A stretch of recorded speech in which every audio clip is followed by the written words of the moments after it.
جو کچھ انہوں نے سمام کے ساتھ کیا میں آج تک نہیں بھولی۔ سب کچھ تو لے لیا انہوں نے، اب کیا باقی بچا ہے؟ ایک بیٹا ہی ہے اور وہ بھی بھاگ بھاگ کر ان کی جانب دوڑا جاتا ہے۔ تم روکتے کیوں نہیں ہو اسے؟ وہ غصے میں بولتی آخر میں سراج کھوکر پر خفا ہونے لگی۔ ویسے تو وہ اپنے سے چھوٹے بھائی کو بڑے بھائیوں والا مان دیتی تھیں، لیکن جب وہ غصے میں ہوتی تو وہ صرف ان کا چھوٹا بھائی ہوتا تھا جس پر وہ اچھے سے ہاتھ صاف کرتی تھیں۔ ادھی سرکار، آپ پریشان نہ ہوں، وہ کوئی چھوٹا بچہ تو نہیں ہے، اسے سب معلوم ہے کہ وہ کیا کر رہا ہے اور کیوں کر رہا ہے۔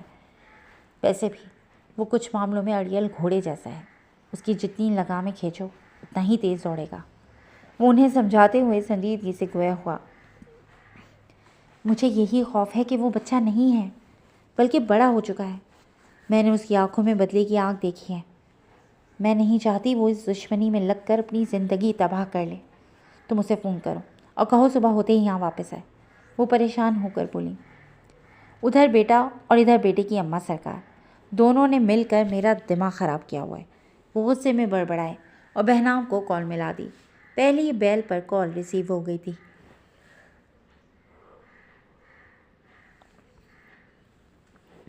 مل لیا اپنے بڑے سرکار سے؟ وہ طنزیہ پوچھنے لگے۔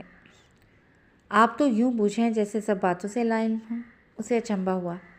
بھائی مجھے تمہارے اور تمہارے ارادوں کا مکمل علم ہے، لیکن مسئلہ یہ ہے کہ تمہاری ایک عدد ماں بھی ہے جو خوش قسمتی سے میری بہن لگتی ہے، اور اسی بہن نے مجھے باتیں سنا سنا کر میری زندگی اجیرن کر دی ہے۔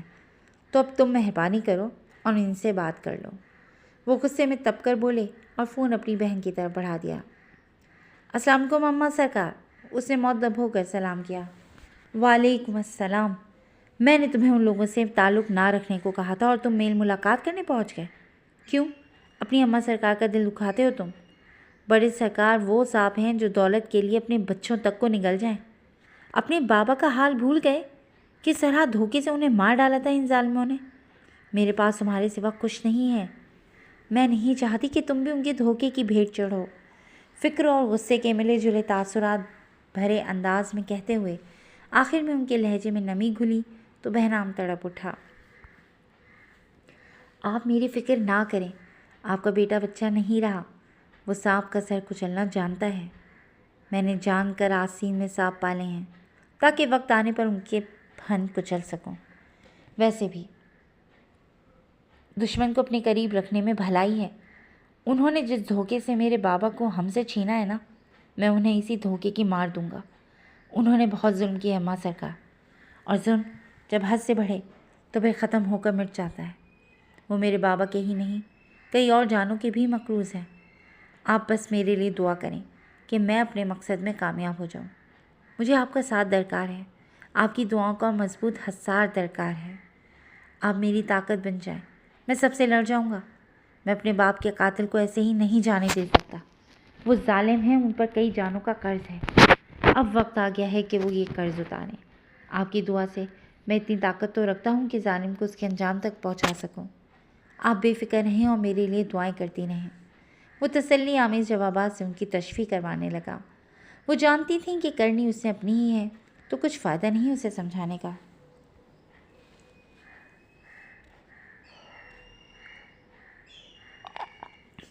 چلو، جو تمہیں بہتر لگے تم وہ کرو، میری ساری دعائیں تمہارے ساتھ ہیں۔ میں نے تمہاری بات مان لی، اب تم میری سنو۔ تم نے شادی کے بارے میں کیا سوچا؟ یہاں 2-4 لڑکیاں دیکھی ہیں میں نے، کہو تو بات چلاؤں؟ وہ اس ٹاپک سے ہٹیں تو اپنے پسندیدہ ٹاپک پر آ گئیں۔ سراج ان کی بات سنتے ہوئے ہولے سے مسکرا دیے۔ اماں سرکار رحم کریں مجھ پر، میں صرف 2 بیویاں افورڈ کر سکتا ہوں۔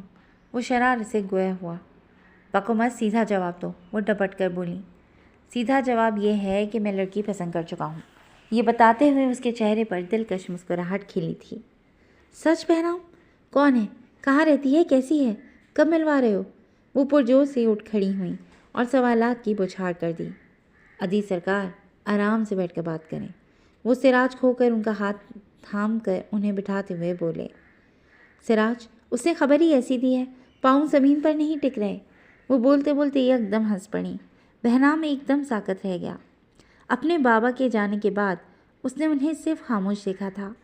کافی عرصہ گزر جانے کے بعد وہ صرف مسکرا دیتی تھیں، لیکن وہ بھی بس بہنام کی باتوں پر یا پھر ان بے سہارا لڑکیوں عورتوں کے لیے۔ لیکن آج وہ ہنسی تھیں۔ ایمل سرکار، آج تمہاری وجہ سے میری ماں اتنا خوش ہے۔ تم بہادر بن کر آئی ہو ہماری زندگیوں میں۔ میرے دل میں تمہارا مقام اور بلند ہو گیا ہے۔ وہ دل ہی دل میں اس سے مخاطب ہوا۔ بہنام بولو نا، چپ کیوں ہو گئے؟ ان کی جھنجھلاتی آواز پر وہ ہوش میں آیا۔ اس کے بارے میں کچھ کہنا سورج کو چراغ دکھانے کے مترادف ہے۔ بس اتنا کہہ سکتا ہوں کہ وہ بہت پیاری اور معصوم ہے، بالکل کسی آن بان والی شہزادی کی طرح۔ جب آپ اس سے ملیں گی نا تو اپنے بیٹے کی پسند پر ناز کریں گی۔ آپ کو بہت جلد ملواؤں گا۔